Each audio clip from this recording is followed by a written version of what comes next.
শুনেছিস সোহেল, গ্রামের সবাই বলে সূর্য ডুবে গেলে এই জঙ্গলে নাকি একটা রহস্যময় নীল আলো দেখা যায়। লোকের কথা শুনে ভয় পেলে হবে? চল, আজ নিজের চোখে দেখে আসি আসল রহস্যটা কি। জায়গাটা কেমন যেন অদ্ভুত লাগছে, চারদিকে এত নীরবতা, আমার সত্যি একটু ভয় করছে। শান্ত থাক, আমি তোর সাথেই আছি। সাহস রাখ, হয়তো আজ আমরা এমন কিছু দেখব যা কেউ দেখেনি। দেখ, সামনে ওই নীল আলোটা, এটা কি সত্যিই আলো নাকি আমাদের চোখের ভুল? না, এটা সত্যিই আছে।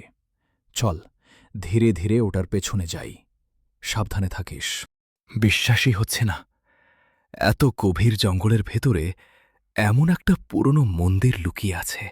আমার মনে হচ্ছে এই মন্দিরের সাথেই নীল আলোর রহস্য জড়িয়ে আছে। চল, ভেতরে দেখি। মনে রেখো, লোভ নিয়ে যারা এখানে আসে তারা কখনো ফিরে যেতে পারে না। সত্যের খোঁজে এলে পথ নিজেই খুলে যায়। আপনি কে? আপনি কি এই জায়গার পাহারাদার, নাকি এই রহস্যের সঙ্গে আপনার কোনো সম্পর্ক আছে? রাহিম, দেখ, এখানে একটা পুরনো কাঠের বাক্স, আর এর ভেতরে একটা ডায়েরি আছে। এই ডায়েরিতে বহু বছরের ইতিহাস লুকিয়ে আছে। এটাকে রক্ষা করো, তাহলেই এই জঙ্গলের রহস্য রক্ষা পাবে।